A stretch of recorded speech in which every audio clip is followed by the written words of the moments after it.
Isang mapagpalang umaga sa inyo mga ka-DIY. Ngayong umaga introduce ko sa inyo ang dalawang klase ng welding machine na mga gamit natin. Ang video na ito pala ay para sa baguhan at mga wala pang idea tungkol sa dalawang welding machine na ito. Without further ado, kilala ko sa inyo, wala nang intro. Ito ang TIG at saka MIG machine. TIG kasi tungsten inert gas at ang MIG naman metal inert gas. Ito papakita ko sa inyo. Unahin natin ang TIG machine. Yan, ito yung TIG machine. Para magamit mo siya, kailangan mo ng argon gas. Nakakonekta yan dito sa likod niya yung hose, kaso naitabi ko ang hose niya. Yan, ito ang kanyang argon gas, konektado dito. Meron niyang gauge para makontrol mo yung lakas ng argon gas. Ito ang kanyang nozzle, handle. Yan. Ito yung sa loob nito, may maliit na rod, yan o. Yan yung tungsten yan. Bubuksan ko para sa inyo.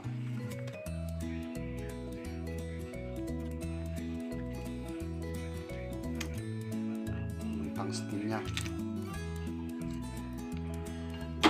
Yan, ito yung tungsten. Hinahasa ito bago gamitin kasi nagbibilog-bilog kapag hindi mo siya hinasa. At ito naman yung kanyang kulit, tanso yan. Gawa sa tanso. Yan yung composition doon sa loob ng handle. Ito naman yung ceramic cup. Ceramic cup yan. Made of ceramic, hindi yan nasusunog. Yan. Tapos maliban sa argon gas, ginagamitan siya ng ito, filler rod, stainless filler rod. Maganda itong gamitin ng TIG machine, lalong lalo na sa mga stainless metal. Kapag may pinapabricate kayo na stainless metal, yan, sa mga bakod, mga grills, window grills, yan, basta made of metal, stainless. Maganda ang kanyang hinang. Makikita nyo dyan sa mga video namin, yung ginagawa namin dati yung nangungontrata kami sa stainless work. So ito yung ginagamit namin, hindi yung conventional na welding machine. 2-in-1 na ito, machine na ito. Kung wala kang argon, kasi hindi mo siya magagamit yung TIG kapag walang argon, hindi siya makakatunaw ng filler rod kapag walang argon gas. So ang gagawin, pwede mo siyang MMA, yung conventional na na stick welding, yung arc. Yan, gagamitan mo siya ng ito. Palitan mo lang ng handle dito.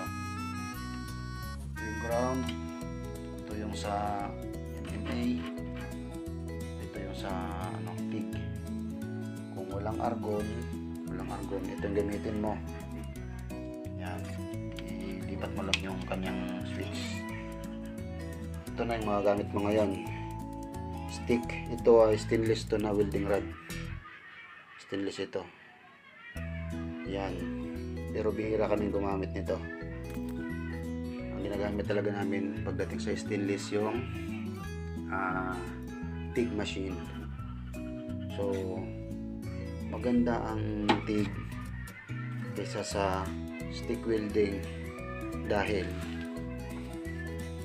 maganda ang kanyang hinang kapag lalo na sa mga dugtungan, hindi mo siya mahalatang may dugtong. Tsaka ito, yung TIG machine, hindi siya makislap, hindi siya mausok kagaya ng stick welding. Yun yung kagandahan niya. Siyempre, ang disadvantage nito, mahal siyempre ang argon gas. Yan, mahal ang argon gas. Siyempre mahal din to, stainless steel rod. Kaya yung mga nagpapagawa dyan ng stainless, kung gusto nyong magandang klase ang gagamitin sa mga maganda yung output ng pinapagawa nyong project, tapos TIG yung ano nyo, yung gagawa, talagang mas kamahalan yun yung labor noon, labor saka yung skill ng gagawa, kasi bibihira lang may alam nito eh. Ilan pa lang yung, hindi naman kagaya ng sa stick na mabilis matutunan. So ito sa TIG, ano siya, medyo may kahirapan, pero siyempre natututunan naman ang ganyang skill. So yung sinasabi ko, mura nga yung sa ito, yung gumagamit ng stick welding. Kahit sa stainless pwede siya, kaso pangit yung kanyang output. Mabilis, lalo na pag tubular yung gagamitin mo. Okay lang kapag tubo. Pag tubular stick yung gagamitin mo, malaki yung kanyang hinang, bunton, siyempre hasain mo, madadamage ngayon, kakaroon ng gas-gas. So pag ito, minimum lang yung scratch, kagaya ng sa stick. So yun, mahal talaga yung TIG kasi may argon pa, saka may ito. Yan, mahal ang nito. Maliit nga lang to eh, maliit pa yan.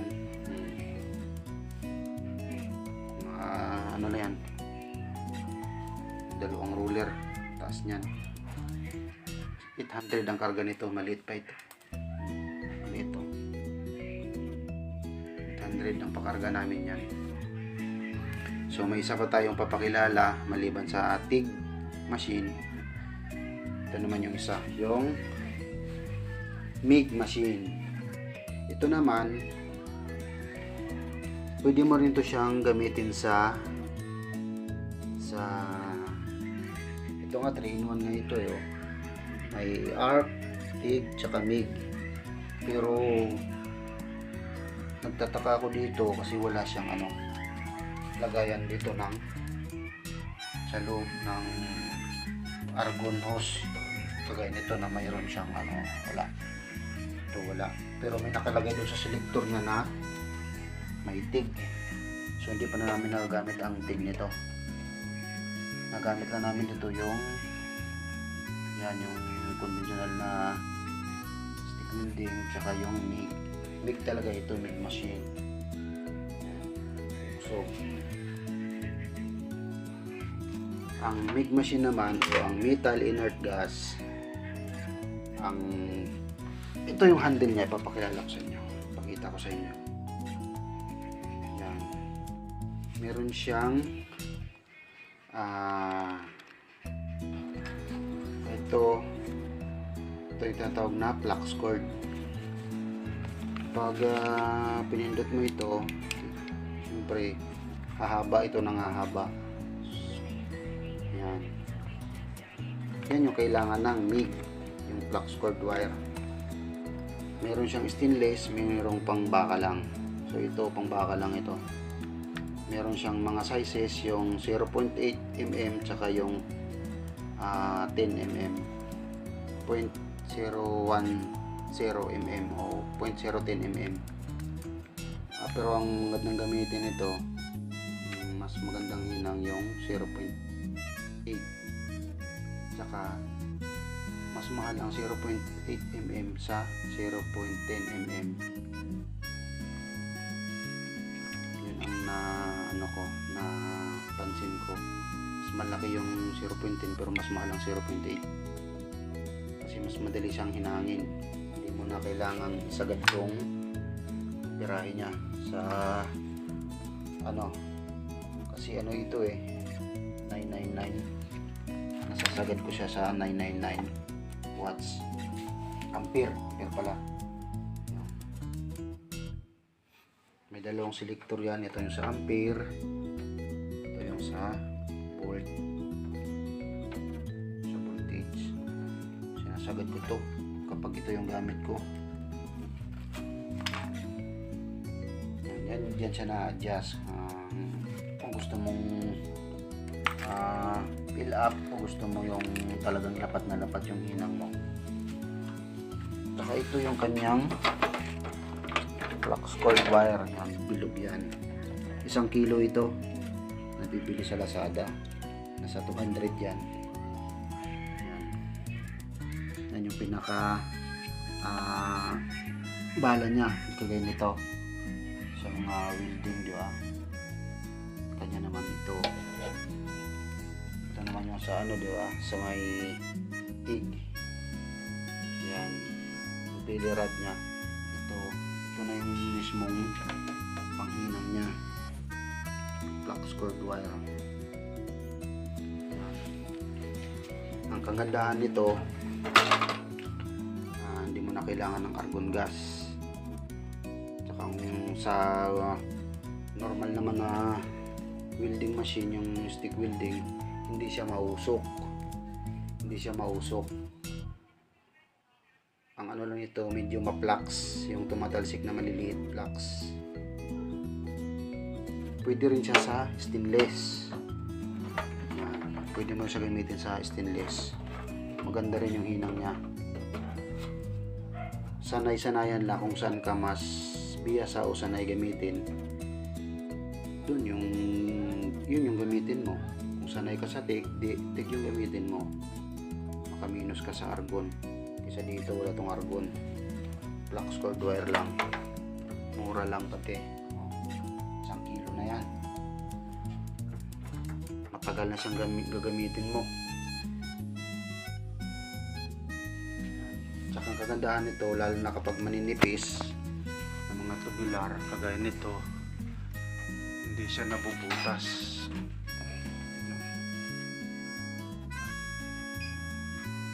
Ang hinang niya. Hindi siya basta-basta nabubutas. Huwag mo lang siyang kababad ng matagal. Pero hindi siya nabubutas basta-basta. Nanipis. Ito 1.2. Ang kapal ng tubular na ito. Yun yung kagandahan ng rig machine. Siyempre, yung para sa akin, yung disadvantage nito, kapag hindi ka pa biyasa gumamit nito, siyempre, normal, bubukol-bukol talaga yung hinang mo. Yan. Yun lang sa akin. Sa experience ko na paggamit ng rig machine. Yung advantage naman niya,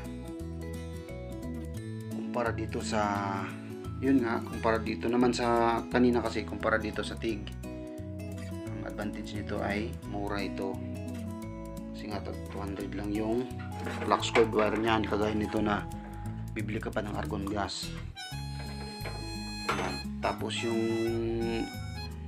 ikumpara mo naman siya dito sa stick welding, maliban sa hindi siya mausok, hindi siya basta-basta nabubutas, di kagaya nito, mabigat-bigat yung kamay mo, butas kaagad yung ano, kagaya ng maninipis lang na tubular, yung 1.2, bubutas kaagad nito, tapal ka ng tapal. Tsaka ito, mabutas mo man siya, kapag naibabad mo ng matagal, mabilis mo siyang takpan. Tsaka tipid sa sa flux cord wire, kagaya nito. Ito ilang mo lang to ilang dot mo lang to ubos na yun ito matagal.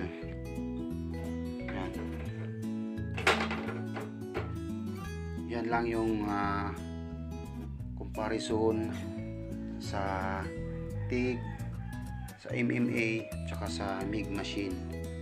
So nasa inyo na lang kung anong gusto nyo matutunan dyan, o gusto nyo pareho nung matutunan para 3-in-1 na yung skill nyo.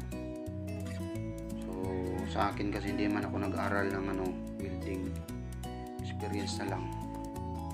Sa loob ng 2 taon natutunan ko na siya paggamit. Hindi pa naman master pero marunong na tayong gumamit ng welding machine na yan, yung tatlo na yan, yung MIG, TIG, tsaka yung MMA. Comment na lang kayo kung ano yung prepare nyo dyan na welding machine. Para ang video nga na ito, inuulit ko para lang ito sa walang idea at sa mga beginners lang. Yan. Yung mga master dyan, exempted na kayo sa ano na ito, sa video na ito. Yun. So yun lang mga ka-DIY. Kung nagustuhan nyo yung video na ito, paki-like and share and comment na lang kayo kung anong prepare nyo na welding machine lang. Maraming salamat and God bless.